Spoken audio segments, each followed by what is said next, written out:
होने लगा, तब भगवान नारायण ने धनतेरस की पूजन का महत्व समझाया।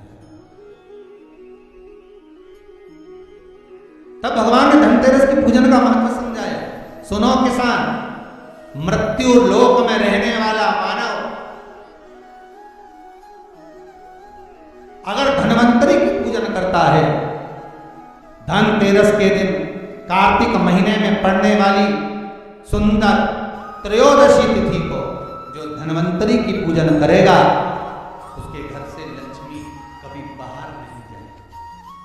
नारायण जैसे बोले तो किसान तुरंत प्रसन्न हो गया। प्रभु प्रभु आप मुझे वो उपाय, आप मुझे वो पूजा का प्रयोग, आप मुझे वो महत्व उस धनवंतरी पूजन का, उस धनतेरस की पूजन का बता दीजिए, जिससे मेरा कल्याण हो जाए, जिससे मेरा उद्धार।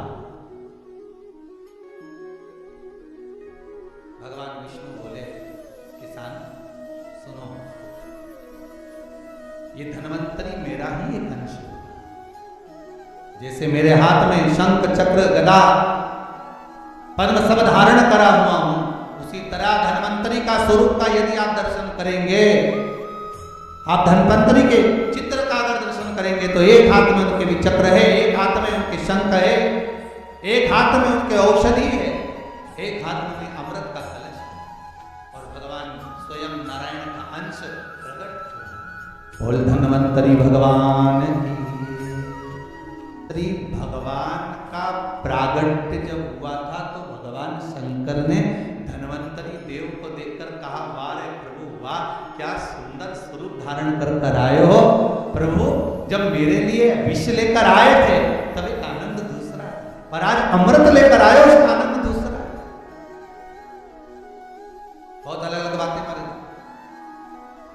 शिव महापुराण की कथा कहती है, दो तरह की वाणी होती है। एक में आपने क्रोध कर दिया, आप शब्द कह दिया, ताना दे दिया, गालियां दे दी, और एक शब्द अमृत का मीठा बोल दिए, प्रेम की वाणी बोल दी, उसका एक आनंद,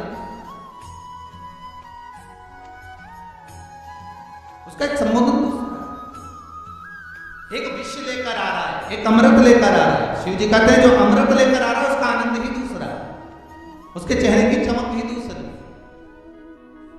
भगवान विष्णु कहते हैं, सुनो किसान, मैं आपको धनवंतरी पूजन का विधान बताता हूं। भगवान कहते हैं, किसान, सुंदर कृष्ण पक्ष की त्रयोदशी को, कार्तिक के महीने,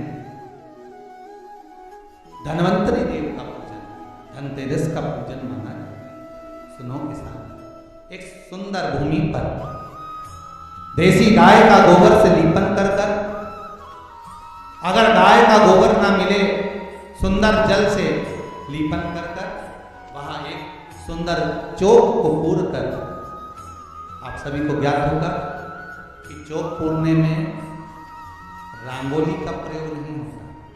आप लोगों को मालूम होगा, चौक पूरने में आटा और हल्दी का प्रयोग होता है। काय का प्रयोग होता है? आटे और हल्दी का प्रयोग। आटे हल्दी का प्रयोग क्यों होता है? क्योंकि आटा समृद्धि को बढ़ाता है, लक्ष्मी वैभव को बढ़ाने वाली हल्दी होती है। इसलिए जब चौक पूरा जाता है भूमि पर, तो चौक पूरते समय आटा हल्दी का प्रयोग करते हैं। थोड़ा सा चावल का दाना या गेहूं का दाना रख दिया जाता है, उसके ऊपर एक सुंदर चौकी, एक चौरा, एक पाटा रख दिया जाता है। भगवान विष्णु बता रहे हैं किसानों को धनतेरस के पूजन का, और जो भगवान विष्णु ने बताया है वही पूजन का वर्णन आप लोग श्रवण कर रहे हैं। आज धनतेरस है, आज धनतेरस का प्रयोग कर पूजन करें, और शिव महापुराण के इस भाव को, विष्णु पुराण के इस भाव को, स्कंद पुराण के इस भाव को आप धारण करें, और जो विधान भगवान विष्णु बता रहे हैं उसके हिसाब से, उसके अनुसार आप लक्ष्मी का पूजन, धनतेरस का पूजन, चौकी लगाएं, चौरंग लगाएं, पाटा लगाएं, उस पाटे पर एक सुंदर लाल वस्त्र धारण करा दें, लाल वस्त्र बिछा दें, एक थाली लें, उस थाली पर कंकु से, दौली से, कुंकू से गिला कर स्वस्तिक का निर्माण, स्वस्तिक का निर्माण कर घर में अगर चांदी का सिक्का हो, अगर चांदी का सिक्का नहीं हो, चांदी का कॉइन नहीं हो, तो अपने घर का 1 का सिक्का, 2 का सिक्का, 5 का सिक्का, 10 का सिक्का, जो भी आपके घर में हो वो कॉइन ले लें महाराज, उसको थाली के अंदर रख दें स्वस्तिक के ऊपर।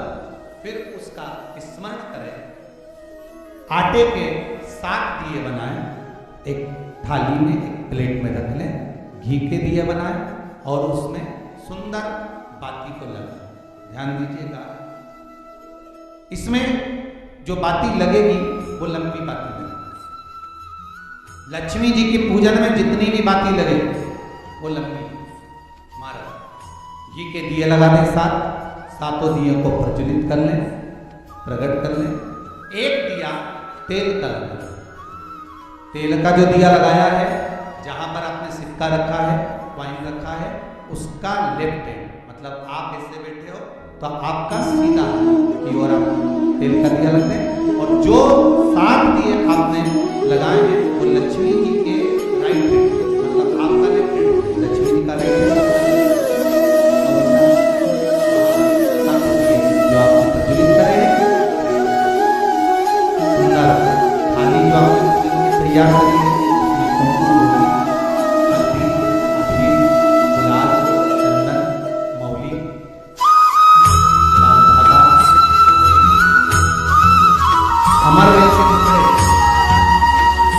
कमल गट्टे, हल्दी की गांठ,